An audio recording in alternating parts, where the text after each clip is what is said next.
You have to be on it. You can't have a flaky hippie running the show and not keeping up with orders. It's a business. There's really something to be said for living with people where they're at, not judging them more harshly than their behavior warrants. I remember this friend of mine being like, the shit we have here is just real shit. Out there, it's just stupid bullshit. I'm so grateful to have had that place to bring up my daughter, because the support is just, it's phenomenal. It's just such a gift.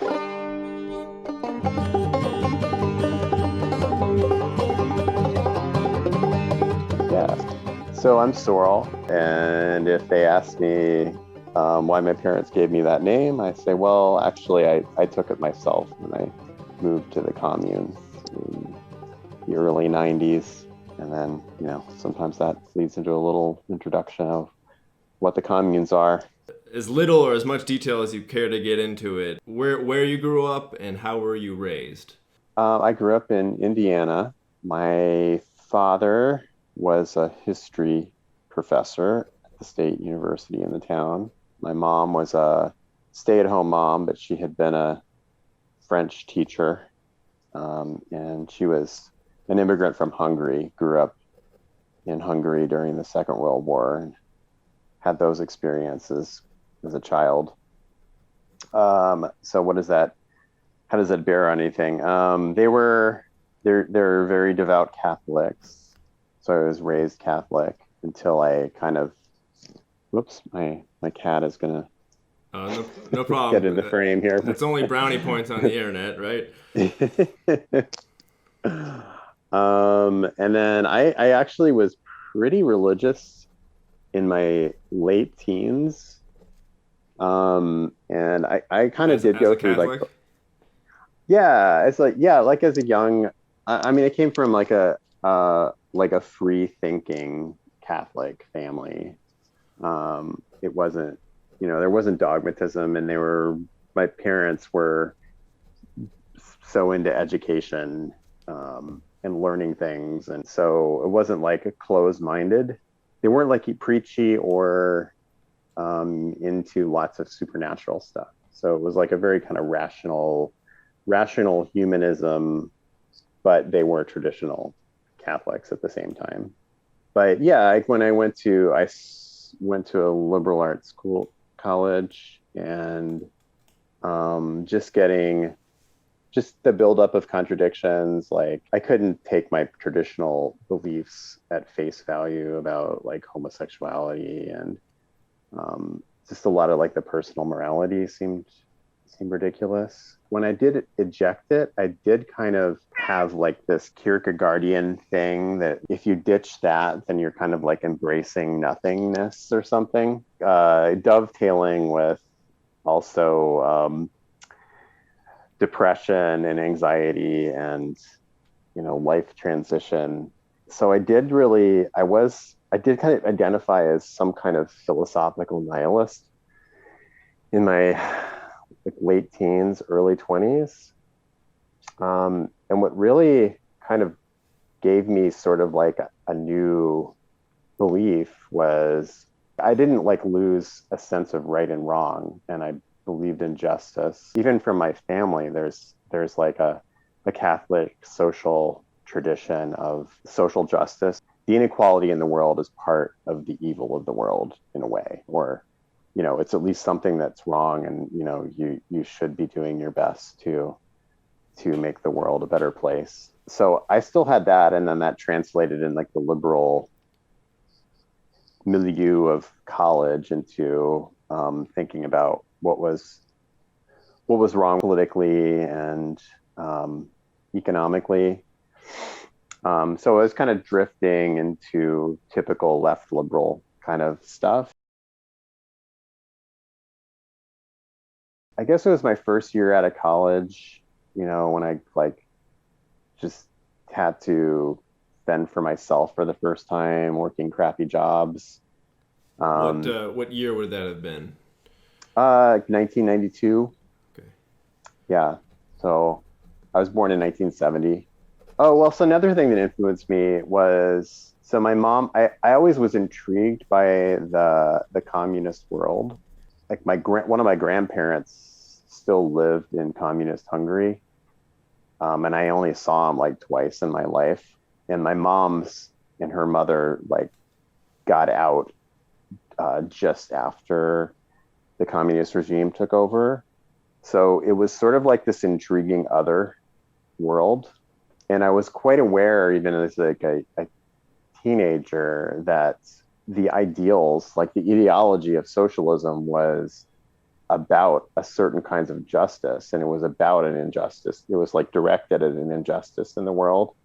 So even though I was like certainly like a pro-capitalist, or believing in, America, and that socialism was led to tyranny and poverty, or something like that, I was still kind of intrigued by it. And when I was 19, I went to France for a year in 1989. I went to Hungary and Czechoslovakia when we had a couple weeks of vacation, and my grandfather was already dead, but I saw like my mom's half brother, and we were there like just as everything was in crisis, and tons of people were fleeing to it was when there was this, like, Hungary had kind of like opened up its border with Austria. And so people were going to Hungary and like driving to the border and crossing. Hungary was kind of like already bringing down the Iron Curtain. But in Czechoslovakia, it was still like a pretty hardline regime there. And we were hanging out with, young people from East Germany and West Germany who were like meeting at this bar, and talking about, the fate of things. It was really interesting. It was very interesting. And then that all collapsed. And I always had socialism kind of like hanging in the background, and thinking about it, and thinking about what it meant and stuff. When I was at 22, my first year out of college, I started reading other things, and I joined this Chomsky reading group. And it was probably my first kind of introduction. I did know some radicals in college who, I don't know if they talked about anarchism, but they were like real into Chomsky and had that socialist left perspective. And CISPIS was strong then. It was like there was a lot of Latin American solidarity movements going on, and people doing coffee brigades to Nicaragua. And I hadn't really like come down and any opinions about that. And I tended to be kind of like the person who wanted to like question things. So I'd like write comments on the like the pro Sandinista things, like, well, what about da da da, and what about the indigenous people who are being, and just being that guy. It was in 92, probably in that reading group, that I discovered the like libertarian socialist world and history. So it was after this that my girlfriend and I did this communities tour, and we ended up joining Twin Oaks in 93. And I remember in my visitor letter writing something, putting in some quote from the Chomsky reader about like socialism being the changing of social institutions, it being like this kind of like dialectic between the spiritual transformation, he actually used that word, of the individual, the interplay between changing the institutions that make us assholes through the changed institutions and the like hearts and minds that change those institutions. It's like a spiritual transformation that we go through. So that was kind of like became sort of like a replacement for the lost religion. That it wasn't just the reason why I was attracted to communities and the egalitarian communities is it was so purely about that vision of making ourselves into the new human beings that lived in equality and treated each other that way, and without all the lies and bullshits of the state communist system, where it was such a lie, and there were all so many hierarchies and oppression, and and stuff, that it was like the real thing. And I wanted to be that person that had the outlook, attitudes, sentiments, behaviors of a person who grew up in a world where things were, where we treated each other equally. And, you know, it just had been this was just like the way things were. But I mean, in some ways it was more exciting even because we were the people who are making that transformation. And we've got all the baggage of the old world, the world we're trying to change in us. It doesn't just like go away because we're mouthing a new ideology, but like that's like the spiritual transformation of the first generations, right? That you have to work through all those inherited sins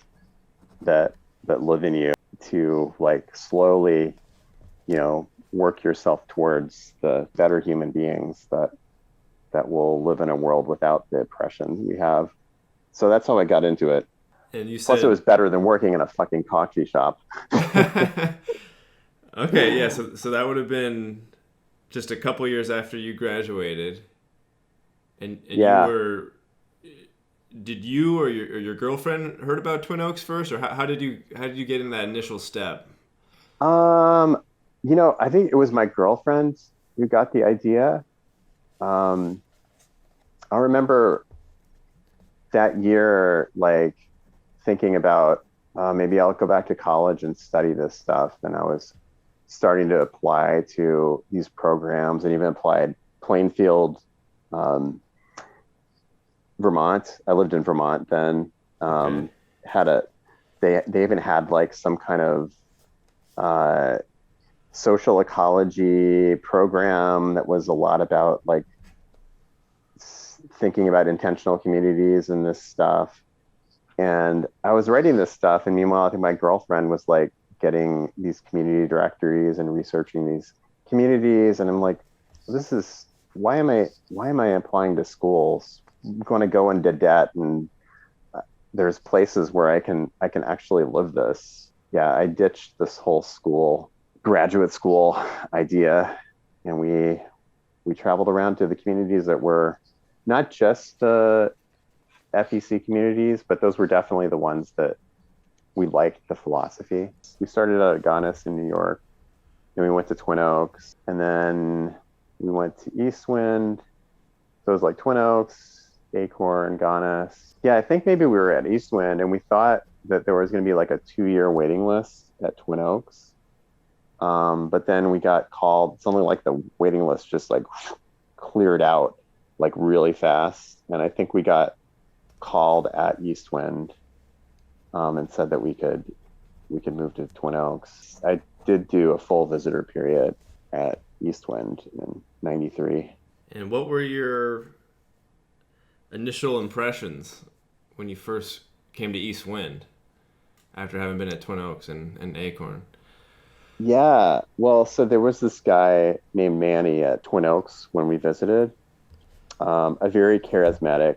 He was like a hardcore anarchist who like talked about it constantly. He like had a lot of issues with Twin Oaks and kind of portrayed Twin Oaks as like a bureaucratic, almost authoritarian kind of regime. I mean, not like that. Everything was played up. I don't want to make it sound like he was calling it a dictatorship, but he was about to move to Eastwind, and he saw Eastwind as like the free place, democratic, and he portrayed Twin Oaks as like the stodgy bourgeois commune, and Eastwind was like the free-spirited, tolerant, a little wilder and more anarchic commune. So we had a joke, my girlfriend and I, that, you know, whenever we were saying, we had one of us said some little thing when we were living at Twin Oaks, like, oh, I can't believe they served that for dinner. You know, we'd go, but at East Wind, because he'd always like be laying in about Twin Oaks. Then he would be like, but at East Wind, it's. So when we went to visit him when we got to East Wind, he was there.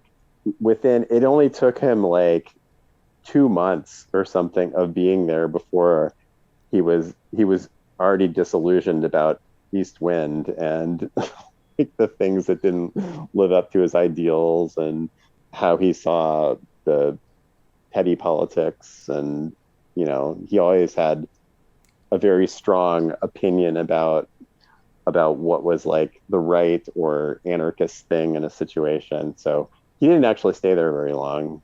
But anyway, that was kind of my introduction to East Wind, was from somebody who was on their way there and painted it as the anarchist utopia.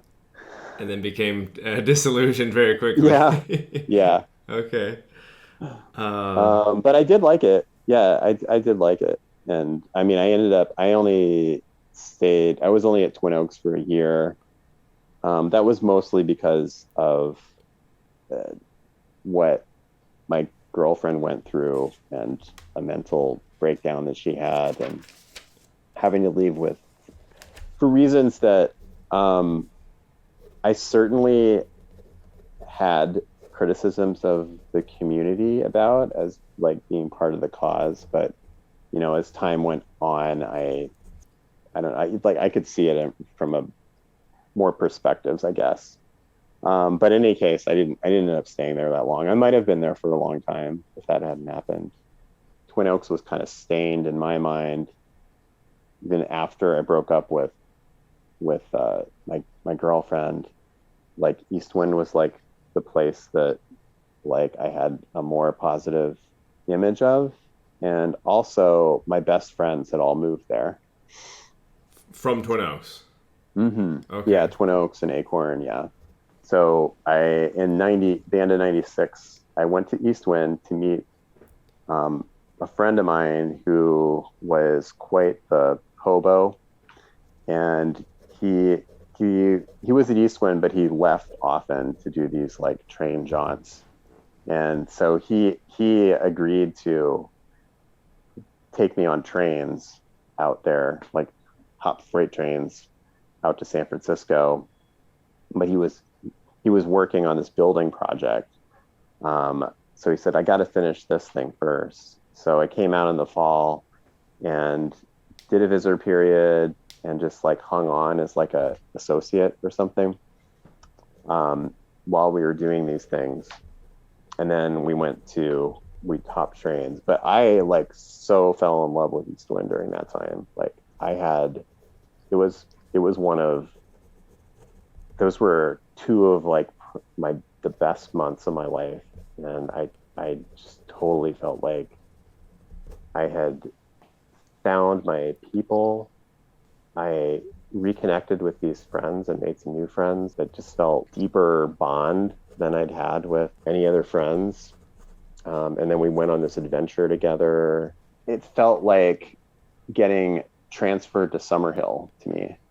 Like the freedom, especially after, I mean, I'd only been working like in the real world for maybe like 3 years or so by that point, but it only takes one shift before you understand what your place is, as a bottom tier worker in the economy, and, the authority structure and just the lack of freedom that's just like everyday life. I just felt like East Wind was Summerhill for grown-ups. You became an associate and you did some train hopping. When did you decide to settle down there, or were you an associate for those years?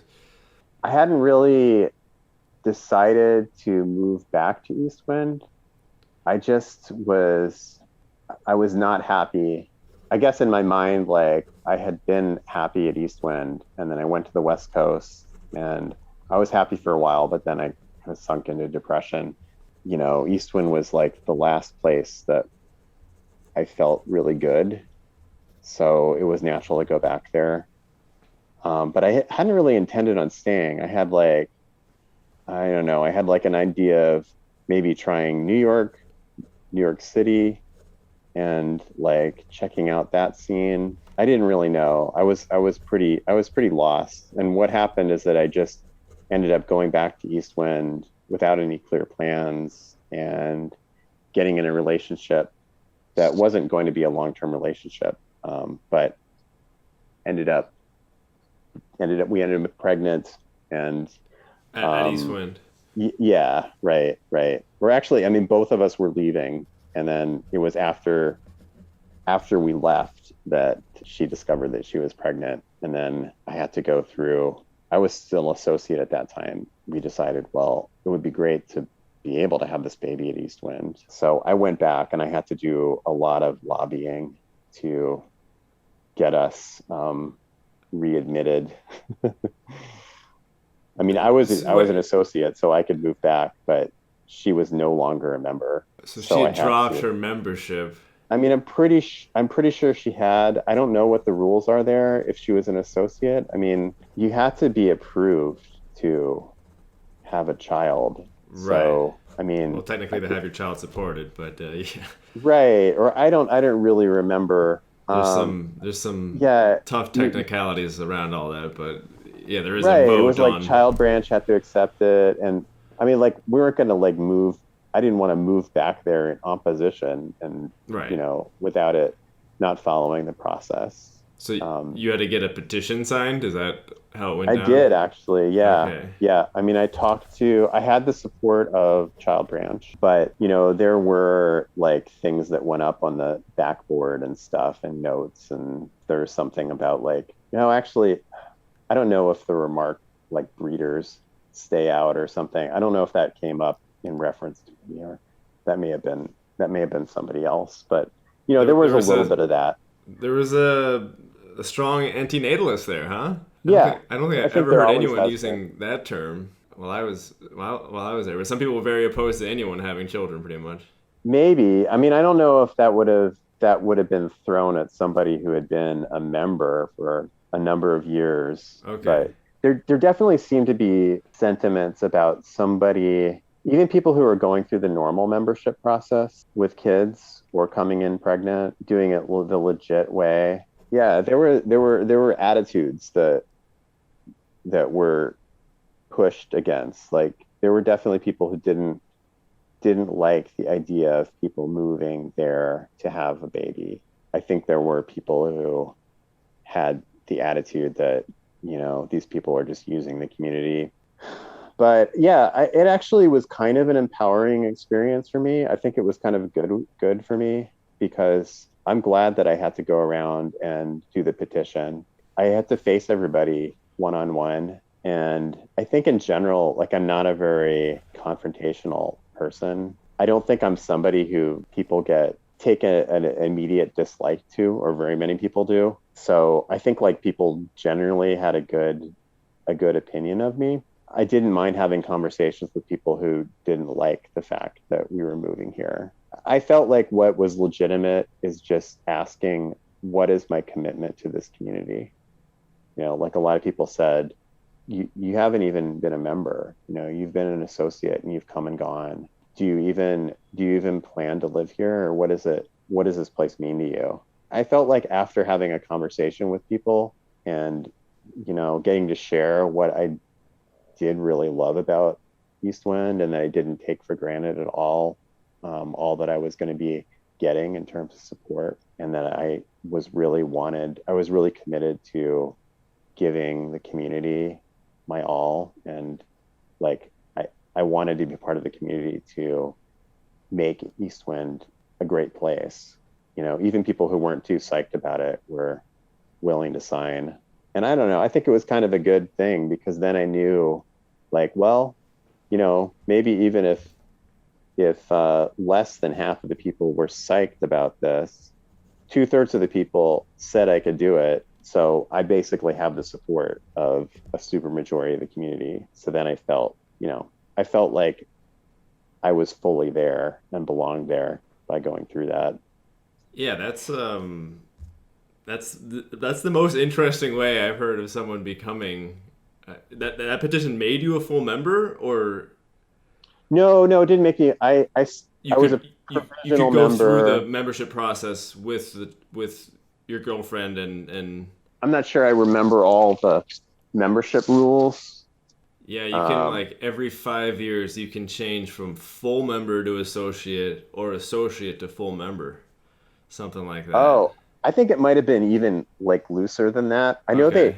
they kind of tightened up on some There's, of the I mean, the rules. membership rules. Yeah, I mean, Yeah, things can change pretty quickly as well. right. I mean, most people become a member getting a quarter of the people to vote yes, and you had to get 2/3 of the people, of everyone, to say yes. The PMs, they have a couple more votes now, but I mean for the full member, only about half the people vote usually, and if you get half of those people to say yes, then you become a member.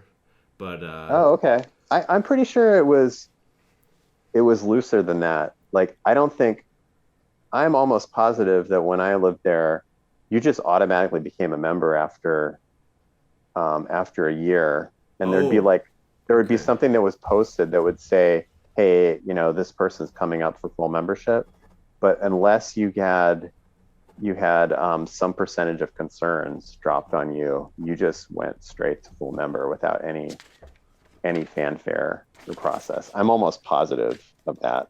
I know that was the rule for a long time early on. I didn't realize it went into the late '90s as well. Yeah, I don't think that changed. I don't think that changed while I lived there. So I'm pretty sure it was in effect to 2004. Feel pretty sure that it was that way though, because it was such a contrast to Twin Oaks, where I think, yeah, it didn't take very much to get stopped in their membership process compared to Eastwind. Right. And Yeah. Eastwind, it was like pretty rare, whereas it wasn't that rare in Twin Oaks to get stopped. Some people become full members without having talked to every member about why they're there and what they're doing. So you're pretty well known. Um, and yeah, I guess just talk about.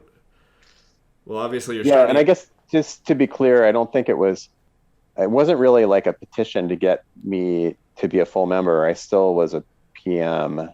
It was more like a petition to allow my partner Her to. to return and have a baby. So I don't know exactly what that is in terms of membership status, but it was really about that. And how long had she lived there before she left? Maybe about a year and a half total. I think she moved there in 90, early 97. At some point, she became an associate too, and we were both associates. There were some people who were like, it's not associate member, you're associates. You're not members, you're associates. Right, because associates don't have a vote. Right.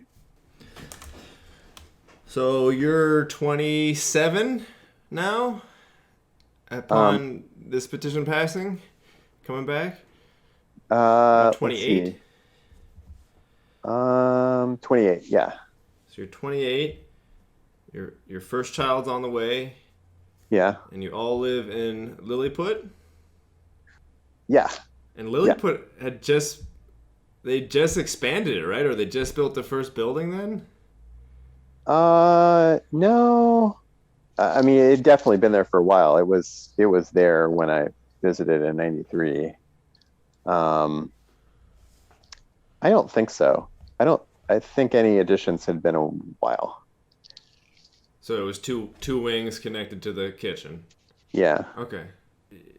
You'd been a devout Catholic. You were an anarchist squatter in the Bay Area, and now you're starting a Well, family. I never actually did any squatting. That was Uh, just more of a, that was the dream. yeah. What was it like that first year of now you're no longer the associate who can come and go as they like. You're now kind of committing to being in place and being there. What was that? What were your first experiences like that first year? Yeah, I don't know. I mean, it wasn't like when I was an associate, I was just lazing about when I was there, and I was mostly there. So, but actually, I did feel like, I guess if there was a change, it was that I did have a bit of a complex about I need to show that I'm serious. I want to take responsibility, and I want to work. I want to be doing work in the narrowly visible kind of way. I did take on Fupin manager. I was gardening. I had my rows that I did there, and I was a vegan at that time. pretty much the soy, making all the soy stuff like tofu and soy milk. Yeah, so I tried to work hard. I remember like trying to like carry my newborn daughter around in the sling and do stuff, which I don't know. I think it was kind of like half for show because it was pretty hard to do very much. Right. Trying. But I mean, Eastwind is like, I'm so grateful to have had that place to bring up my daughter, because I mean, the support is just, it's phenomenal. I mean, it's just such a gift to, I mean, it's not really that much to expect from society to provide, a lowered, to be able to work a few hours a week instead of like a full work week, and have some childcare, and they're not really like outlandish things Right. to provide a new parent, but you don't get that as a poor person in this culture, and I do not take that for granted at all. I feel for everybody who's having kids out in the capitalist world. I mean, it felt exhausting there, and I can hardly imagine how I would have done if I'd had to go through what most people go through. How many families lived there at the time? I'm not sure. I think there were maybe like 10 kids altogether. So probably a pretty typical spread. Childcare was pretty good. Was there a lot of group babysitting, that kind of thing? Was there a meta system at the time, or? Yeah, it was. I mean, the meta system was about like one meta shift a day, maybe two. Sometimes there was morning and afternoon. I had like one meta shift. Like it seemed like parents almost always had at least one of the meta shifts, and then maybe half of the other ones were non-parents. So it wasn't like a ton, but having 3 hours a day is still a big deal. I had the advantage for at least a couple years. My partner and I split up after a little over a year, and then she moved away. So at that point, when my daughter was with me, I was a single parent. But before that, when she was younger, there were two of us. So one of us, when there wasn't a meta shift or a primary, one of us could take her. In effect, had about half the day without our child. Really felt like a lot. And I mean, just to have your child and not have to worry about all the economic things that weigh on you. I mean, I would have been, if I wasn't at Eastwind, I would have been working some $7 an hour job or something. I probably would have been like leaning on charity from our families, and it just wouldn't have been fun. It was stressful enough just with all that support, probably mostly because we weren't planning on being partners. It just, the pregnancy happened, and then, we decided to, and we weren't people that would have likely stayed in a long-term relationship. So there was that emotion, just relationship strain that's almost always increased when a baby comes in the picture, even if you're really solid. Were you then a single parent at Eastwind, or would there be traveling between? Let's see, we broke up, and then it was about a year. There was about a year that we were both still living in Eastwind, which honestly, that was like the hardest time, I think, for me.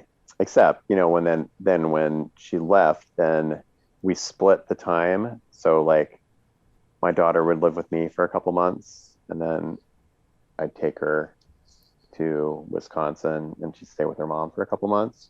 And that was fine. I mean, actually it worked pretty well. It was a little hard on my daughter. I mean, I guess I shouldn't speak for her, but just in terms of like, crying and stuff, she seemed to adapt to it pretty well. It worked for me because then like for a couple months I was not a parent at all, like in like the day-to-day way. So I got to live like a single person. I'd kind of have 2 months where I'd have a lot of time with my daughter, and I would just kind of psychologically, that would be what it was. I'd have like a time where it'd be like, yeah, this is my daughter time, and she'll be my focus. And then when she left, then I could just be do my stuff. And I think it let me do a lot more stuff at the community too. I had a couple. I still was a manager of something. I don't know what I did. Less chance of getting burnt out on childcare in a situation like that, or getting burnt out on being so focused on something in community. Yeah. What was I assumed you worked in nut butters. What was the factory like? Yeah, I had a roasting shift every week. Line one or line two? Oh, we started the second line while I was there. I probably both, but I mostly remember doing peanuts, but I mostly remember being in probably what you'd call line one, the original one. But that was cool. I really liked the roasting shifts. It was kind of fun to get up early and get 5 hours, have up 5 hours of your quota in by noon.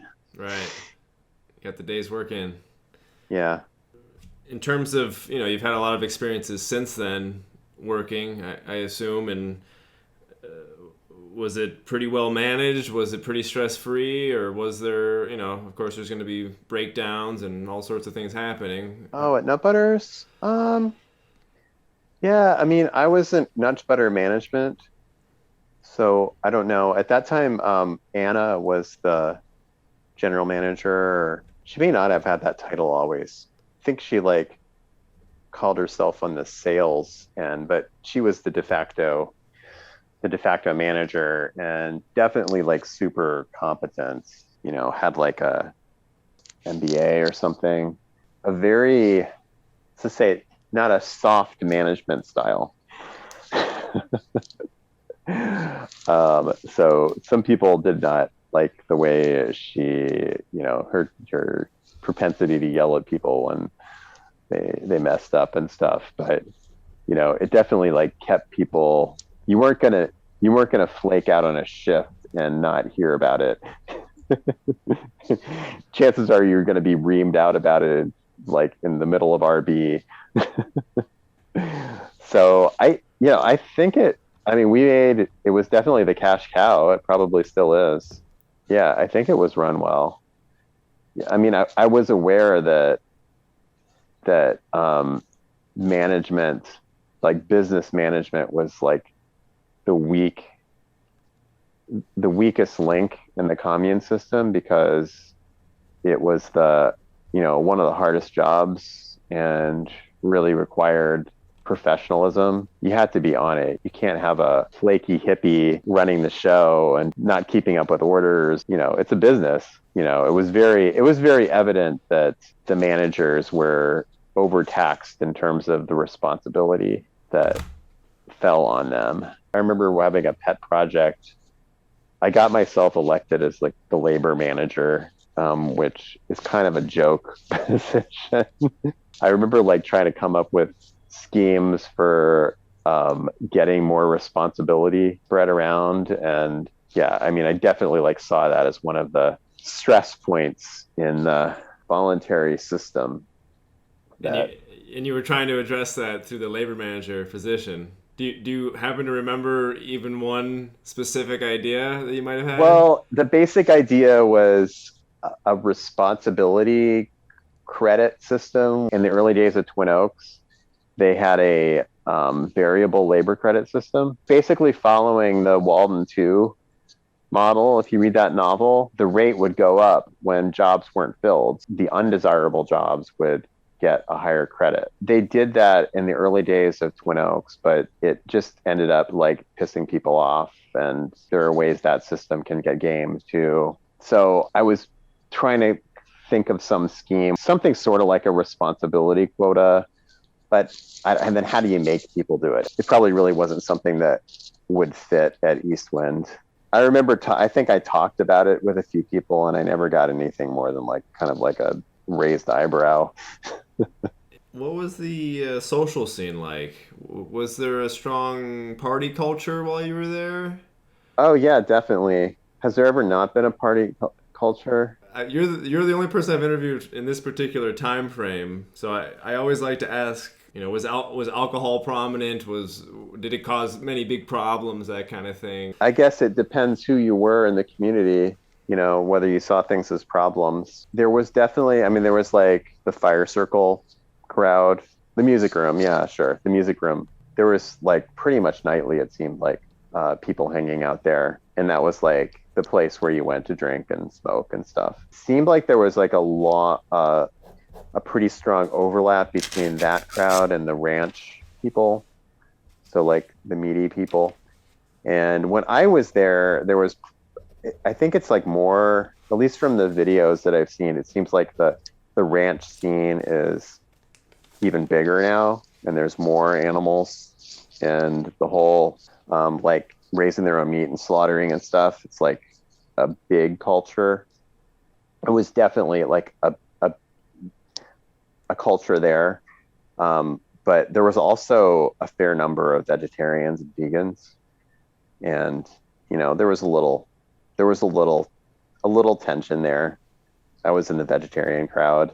And there was also sort of like a bit to sometimes pretty big culture divide between the more like clean living people and the ones who drinking and partying was very much part of their lifestyle, which really mostly came to a head when there was somebody who really had a drinking problem and it was causing bigger problems, and it started to go to like the membership level. Then it felt like there were kind of like camps that came out, like the people defending the alcoholic and the people who were wanting something to happen around it. I only remember one like membership expulsion thing going on around. Actually, yeah, maybe only one of them actually came to a membership expulsion meeting, but there were others who like left before it got to that point. Yeah, it was definitely a thing, and there were certainly some people who really didn't like it, and they were a beleaguered minority, I would say, at the community. Didn't like alcohol at all? Yeah, just wanted a much more sober, like dominant culture there. Where I think it's fair to say that the dominant culture was not a sobriety culture. And no, I don't have any issues with it. I thought it was actually kind of an interesting life lesson about how to live with people with substance abuse issues. It's perfectly doable in most instances. I mean, there were some really like well-loved, like serious alcoholics, and they weren't judged as bad people because of that. And even when they were kind of atrocious, when they were terribly drunk, we just kind of felt bad for them and hoped that someday they might want some help. The saddest thing though was a really beloved longtime member, older guy who had been sober for a long time and fell off the wagon and like really started drinking heavily, then did go to treatment and then committed suicide. That was really terrible. That's the reality check that it's not like a totally benign, like it's not like tragedies don't happen because of that. But I guess I had to have some respect for the community about living with people with addictions and not just excluding, because that's like the go-to response in work and relationships. And what we're told is like, you got to change or you're fired, you're cut out, ostracism. There's really something to be said for living with people where they're at, not judging them more harshly than their behavior warrants. Like obviously it's not an excuse for violence. And if what you're doing because you're under the influence or because of the problems around your addiction are antisocial behaviors that are hurting other people, then like I'm not for like giving you a pass and not enabling it in that way, like enabling like hurtful behavior, having some space for people to live with their problems that are really their life's problems primarily. The effect on you is not necessarily harming you greatly, it's more harming themselves. Being able to live with that, I think there's something to be there's a lot to be said for that. Yes, so earlier, you mentioned this vision of spiritual change that Chomsky talks about, and ideas that the founders of Eastwind and Twin Oaks definitely had about people with all this baggage from the dominant capitalist society changing their lives, at the same time raising a generation that's supposed to, would be even farther removed from that. People who have addictions and self-destructive tendencies, in a way, even if immediately it's only harming that person, does that weaken and harm the community as a whole? And is there a line where, if there's too many people in the community who are unable to help themselves, the community itself comes at risk? Or is that Yeah, I mean that came up in discussions a lot. God, I love the backboard. I think that was just really I'm just thinking about papers people put up.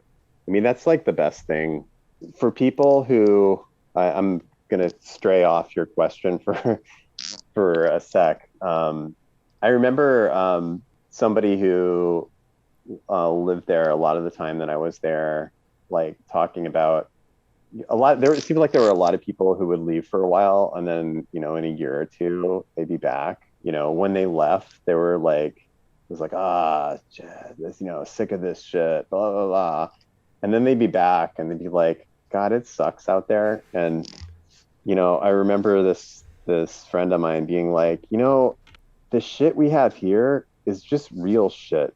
Out there, it's just stupid bullshit. It's like you're dealing with the real human problems when you're in community. It's kind of a soap opera, but it's like it's real stuff. And at a community like Eastwind, where there's like pretty much absolute free speech and things are decided, ultimately democratically. I mean, not that there isn't like more like also informal ways that things happen, but I mean, it's ultimately like, you can bring anything to community meeting. I don't think that there are many times in people's lives that they get to express their opinions and have them debated and actually matter. I mean, maybe nobody listens to you and it doesn't affect any change, but you at least can say it. You can write your piece. You can put your rant on the backboard. It's out there. So, all the question that you asked is like something that was talked about out in the open, and people would write, there'd be like debates going on in the backboard. How many drunks can we support here?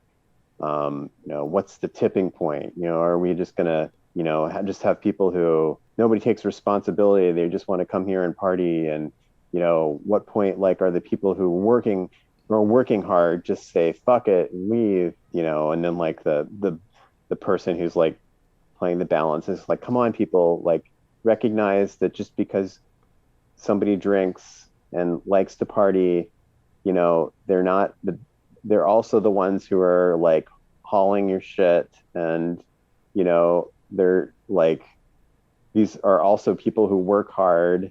And you people who think that you're so responsible, like you're not all working so much harder than the people that, and ultimately I think like that opinion paper that I'm thinking of is kind of what I think of the community, that there's hopefully, if the community's healthy, I mean, you could always like communities fall apart, and the population that's there can go wrong and self-select in a way that ends up destroying the community. it hasn't happened after all these years. So presumably the natural checks and balances, that is the internal democracy and people expressing their opinions and voting with their feet occasionally, and new groups coming in and wanting to like revitalize, it just all kind of works itself out. Are you familiar with the Shore Mountain Sanctuary?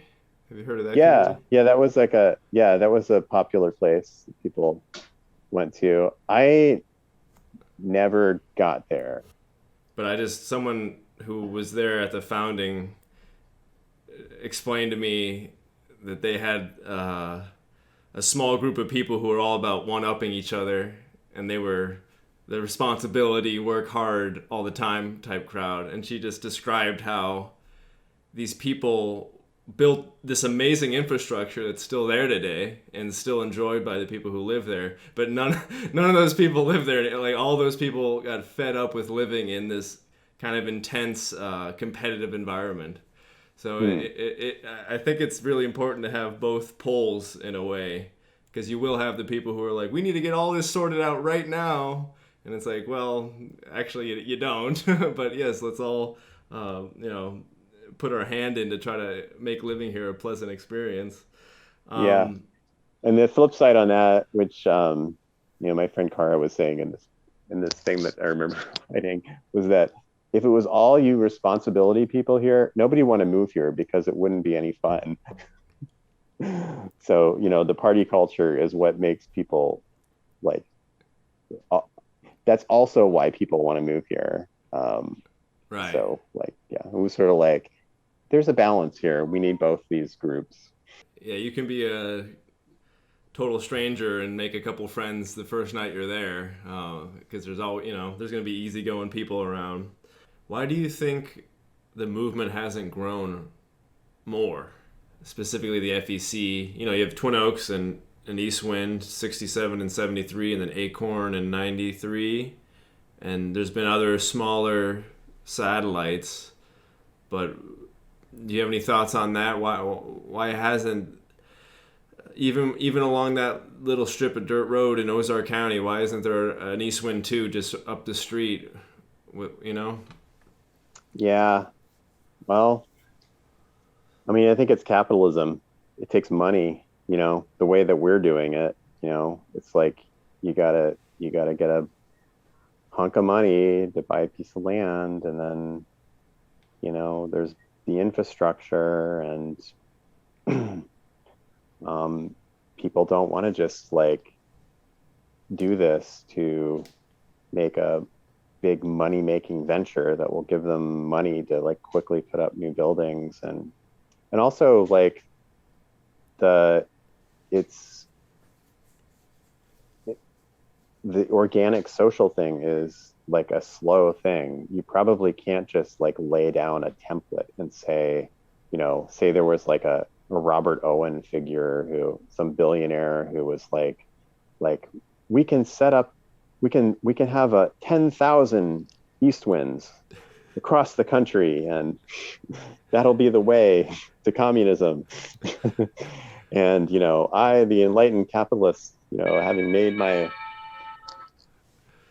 you thanks, um like it would be the same thing that happened to Robert Owen. Like you don't drop down a template and people just fall in place. It's like something that people have to slowly work out Right. themselves and like create the culture. um but I don't know, I've thought about it a lot because I was really interested in the kibbutz movement, and I went there for a month when I lived at Eastwind, and saw some of them, and um, I was really inspired by that whole thing. And that really was like hundreds of communities, most of them bigger than Eastwind or Twin Oaks, who like just sprang up over, about a quarter century and stayed. Um, and that was like kind of like my dream, is like that they could, I wished that they could spread like that, and be like a significant fraction of the the total country. Um, but that didn't happen. But I think that there just wasn't just the total historical circumstances weren't in place for it. Like they were more in place maybe in the late 60s when there was a whole counterculture movement, and that's when they did spread briefly. Right. But maybe it just hasn't been since. And it's not like the kibbutz who were like part of a geopolitical strategy for taking over a land, and they had state support, seed money coming in from the diaspora, and there was also a global socialist movement that was just many times larger than there is today, and the whole like oppression of a people needing, there's just like a lot of other factors. So I don't know. And I'm not sure it's the answer. It's probably not the answer for the next stage of social evolution that might like be able to live sustainably on this planet. But I think it has lessons. This particular form of communal living doesn't. You're saying that you don't think that's I mean, I don't know. This is getting to like real speculative things, but like I think a lot of the people who are attracted to East Wind, or a subset of the people who come for like a because of like a view of the world reasons for moving there, have a bit of like an apocalyptic bent, where it's like, we're in a unsustainable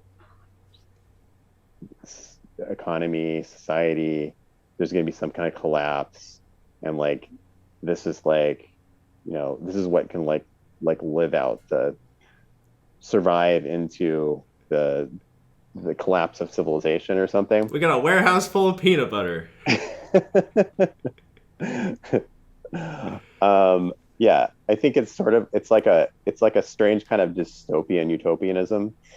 But on the other hand, I think that it is kind of a good model for total like social collapse, assuming that like there's also not like warlord, like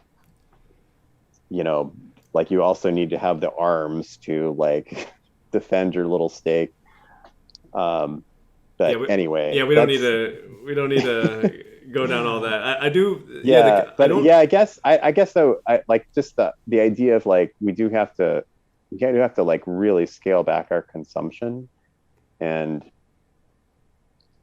there's the attitude of the people who are living there about like really wanting to live lightly and share things, like somehow that has to spread. What was your path to leaving? Why did you leave? Well, I mean, I guess to be honest, I probably was kind of ready to. The real practical reason was my daughter was 5, and it was like time to start kindergarten, and like the whole like living 2 months with me was not going to work. I wanted to be more of an activist. I wanted to be more like engaged in like larger social struggles. So I was pretty ready to move to a city, but I did miss it a lot because, I just got a job in a warehouse, and I did live at a co-op until like last year for like 15 years. And that was like a nice, like halfway place between living like full commune together and, living what like people in the city like looks like pretty much like a commune to them, even though it's like so far from that and so much easier. Would you consider living in a communal situation again? It had been like one of my fallback plans. I mean, right now I'm in a committed relationship, probably not like something that we both want to do. Most of the past decade, I had, it seemed like a very live option that at some point, before I was too old, I might like check out the communities and see if that was still something that was viable. And sort of like the moving to community when you're about to have a baby, like moving to the communes when you're like finished your outside world working life is kind of using the communes to make up for the holes in the social safety net. But I guess that was sort of, that was in my mind as like a way that I could like get old.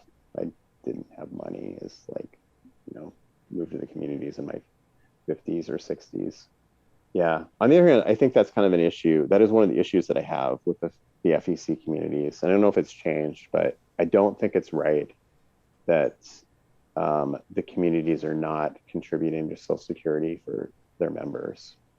Because I think that's a real disservice to the people who have given their life to the place, that they don't have the tiny bit of social safety net that is there for a typical worker in our society. Yeah, It was fun to have the conversation. Yeah, I hope there was something of interest in it. There's some.